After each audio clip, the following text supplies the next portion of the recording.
ఆంధ్రప్రదేశ్లో ఏదైతే exit polls చెప్పిన విధానంగానే ఇప్పుడంతా కూడా ఎదురు నడుస్తుందని చెప్పొచ్చు. కూటమి ప్రభంజనం అయితే ఇక్కడ పూర్తిగా చూడొచ్చు మనం. ఇక్కడ ఉమ్మడి తూర్పుగోదావరి జిల్లాకు వచ్చేసరికి రాజమండ్రి సిటీ, రాజమండ్రి రూరల్ కూడా అత్యధిక మెజారిటీతోటి విజయకేతనం ఎగరవేసినాయి. మనతో పాటు రాజమండ్రి రూరల్ అభ్యర్థి గోరింట్ల బుచ్చే చౌదరి ఉన్నారు. ఈయన ఇప్పటికే 2 సార్లు విజయకేతనం ఎగరవేసి ఉన్న పరిస్థితులు ఉన్నాయి.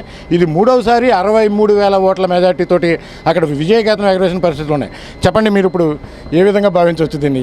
ఎంతటి విజయాన్ని మనం చూస్తున్నాం? ఇప్పుడు ఏపీ మొత్తం మీద కూడా ఫస్ట్ నెగ్గిన అభ్యర్థి మిమ్మల్ని చూడొచ్చు అంటే దీన్ని ఏ విధంగా భావించవచ్చు? ఇది ప్రజా విజయం. ఒక అరాచక ప్రభుత్వానికి చెంపపెట్టు. రాజ్యం వీరభోజ్యం అన్న సంధాన రాష్ట్రాన్ని చిన్నాభిన్నం చేసి అధికార మదంతో తలకెక్కి తప్పుడు కేసులు పెట్టి ప్రజల్ని ఇబ్బందుల పాలు చేసి అవినీతికి పరాకాష్ఠగా మారిన ఈ ప్రభుత్వానికి గుణపాఠం చెప్పాలని ప్రజలు నిర్ణయించారు.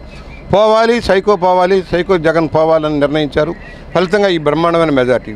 మీకు ఎగ్జిట్ పోల్స్ కంటే కూడా ఇవాళ ఎక్కువ సీట్లు రావడానికి కారణం నేనైతే నమ్మకంగా ఉన్నా. ఒక ప్రచండమైన వేవ్, ఒక బంగ్లాదేశ్లోనో లేకపోతే బంగాళాఖాతంలో వచ్చిన తుఫాను కంటే వేగంగా ఈ వేవ్ ఉంది. ఆ వేవ్లో జగన్మోహన్ రెడ్డి కొట్టుకుపోతాడని భావించాం. ఇలా కొట్టుకుపోతా ఉన్నాడు. నా వరకు నేను 42 సంవత్సరాల సుదీర్ఘ రాజకీయ జీవితంలో మచ్చ లేకుండా, మాట పడకుండా, అవినీతికి ఆస్కారం లేకుండా ప్రజాసేవే లక్ష్యంగా, అభివృద్ధి ధ్యేయంగా పనిచేశాను. గ్రూపులు లేవు నాకు, గాడ్ ఫాదర్స్ ఎవరు ఉండరు. ప్రజల కోసం, ప్రజా సంక్షేమం కోసం, రాష్ట్ర ప్రగతి కోసం ఏదైనా మాట్లాడినా చేసినా ఉంటాను. పార్టీ క్రమశిక్షణకు కట్టుబడి పార్టీ కార్యకర్తల సంక్షేమమే దృశ్యంగా నేను కృషి చేసుకుంటూ వచ్చాను. దాని ఫలితమే ఈ మెజార్టీ. ఇవాళ జనసేన, పవన్ కళ్యాణ్ గారి నాయకత్వంలో జనసేన, తెలుగుదేశం చంద్రబాబు గారి నాయకత్వంలో తెలుగుదేశం పార్టీ, అలాగే లోకేష్ బాబు గారి యొక్క కృషి, యువగళం కృషి, ఇవాళ మోడీ గారి చరిస్మా అన్నీ కలిపి ఇవాళ బ్రహ్మాండమైన విజయం సాధిస్తూ ఉన్నాయి. రాష్ట్రాన్ని బాగు చేసుకోవాలి. అనేక అవరోధాలు ఉన్నాయి. అమరావతి నిర్మాణం జరగాల్సిన అవసరం ఉంది. పోలవరం ప్రాజెక్టు నిర్మాణం పూర్తి చేయాలి. అనేక ప్రాజెక్టులు పూర్తి చేయాలి. పరిశ్రమలు రావాలి, పెట్టుబడులు రావాలి, నిరుద్యోగం తొలగాలంటే చంద్రబాబు గారికి సాధ్యమని నమ్మి పవన్ కళ్యాణ్ గారు వారిని కలిసి పోటీ చేయాలని నిర్ణయించారు. దాని ఫలితం ఇవాళ చూస్తున్నాం. ఈ మంచి మెజార్టీతో రావడమే కాదు, రేపు మంచి ప్రణాళికలు వేసి రాష్ట్రాన్ని అధోగతి కాకుండా కాపాడుకోవడమే ధ్యేయంగా మేము పనిచేస్తాం. అయితే రాష్ట్రం మొత్తం ఎన్ని స్థానాల్లో మీరు గెలుపు పొందే అవకాశం ఉందని చెప్పవచ్చు? సింగిల్ డిజిట్ పడిపోయిన ఆశ్చర్యం లేదు. ఆఖరికి వచ్చేటప్పటికి సింగిల్ డిజిట్కో లేకపోతే 10-15 సీట్లకే పడిపోయే పరిస్థితి కనపడుతుంది. ఇప్పుడున్న వాతావరణం చూస్తే, ఆఖరి దాకా చూస్తే కానీ మనం చెప్పలేం. మ్యాక్సిమం హయ్యెస్ట్ సీట్లన్నీ కూడా ఫ్రంట్కే రాబోతున్నాయి. టీడీపీకి ఎన్ని ఎక్స్పెక్ట్ చేయొచ్చు?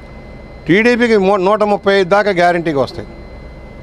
అయితే ఇంకా మీరు ఇప్పుడు చేయబడే మొత్తం అంతా కూడా రాష్ట్ర ప్రజలంతా కూడా అభివృద్ధికే పట్టం కట్టారని చెప్తున్నారు. అదేవిధంగా ఎగ్జిట్ పోల్స్ మీద నమ్మకం లేదని చెప్పి నిన్న కాక మొన్న ఈ విశాఖపట్నంలో దిగిన వైసీపీ పెద్దలను చూడొచ్చు మనం. అంటే దీన్ని ఏ విధంగా చూడొచ్చు మనం? అసలు ఎగ్జిట్ పోల్సే అసలు చూడక్కర్లేదని చెప్పారు. Mind game. ఓడిపోతున్నారని తెలుసు వాళ్ళకి. ఎప్పటి నుంచో వాళ్ళ టీములు చెబుతానే ఉన్నాయి, మీరు ఓడిపోతున్నారు, మీ మంత్రులంతా ఓడిపోతున్నారు, డిపాజిట్లు గల్లంత అవుతున్నాయని చెప్పారు. అహంకారంగా భూములు కబ్జా చేయడం కోసం, ఆఖరి దాకా ఫైల్స్ క్లియర్ చేసుకోవడం కోసం చేసిన కపట నాటకం వాళ్ళకి తెలుసు. ప్రభుత్వం రాదని పోతున్నాము, ఇంటికి పోతున్నాము, మనం చేసిన తప్పులే మనం కబళిస్తాయని తెలిసి కూడా ఆఖరి దాకా ఒక ప్రయత్నం. రాజధాని విశాఖపట్నం అని నాటకం ఆడారు, రకరకాల జీవోలు తెచ్చారు, ఆఖరి దాకా ప్రయత్నాలు చేశారు, భూములు కబ్జా చేశారు. ఆఖరికి చీఫ్ సెక్రటరీ దగ్గర నుంచి అందరూ ఇన్వాల్వ్ అవ్వడం చాలా దురదృష్టకరం. వీటన్ని రివైజ్ చేస్తాం. ఎవరైతే బాధితుల పక్షాన తెలుగుదేశం పార్టీ నిలబడబోతుంది. ఆ బాధితులకు తక్షణ సహాయం చేయడమే ధ్యేయంగా కార్యాచరణ తీసుకుంటాం. అయితే మనం చూడొచ్చు ఇప్పుడు పూర్తిగా ఇక్కడ తాజా పరిస్థితులు చూస్తున్నాం. ఏదైతే రూరల్ నియోజకవర్గంలో రాష్ట్రంలో ప్రప్రథమంగా ఇప్పటికే విజయకేతనం ఎగరవేసిన గోరింట్ల బుచ్చే చౌదరిని చూసాం. ఇప్పటికే గతంలో 2 పర్యాయాలు అయితే అక్కడ నుంచి గెలుపొందిన విషయం కూడా అందరికీ తెలుసు. ఇది 3వ పర్యాయం. భారీ అత్యధిక మెజారిటీతోటి 63,000 పైచిలకు మెజారిటీతోటి అక్కడ నెగ్గిన పరిస్థితులు ఉన్నాయి. ఏదైనప్పటికీ రాష్ట్రంలో అభివృద్ధి చేయవలసిన పనులు చాలా ఉన్నాయి. అదేవిధంగా అమరావతి నిర్మాణం ఉంది. ఈ అన్నింటినీ కూడా ఎదురు తీసుకెళ్తామని చెప్పి ఆయన చెప్తున్నారు. ఇప్పుడు డిక్లరేషన్ తీసుకోవడానికైతే కనుక కౌంటింగ్ కేంద్రానికి వచ్చిన బుచ్చే చౌదరి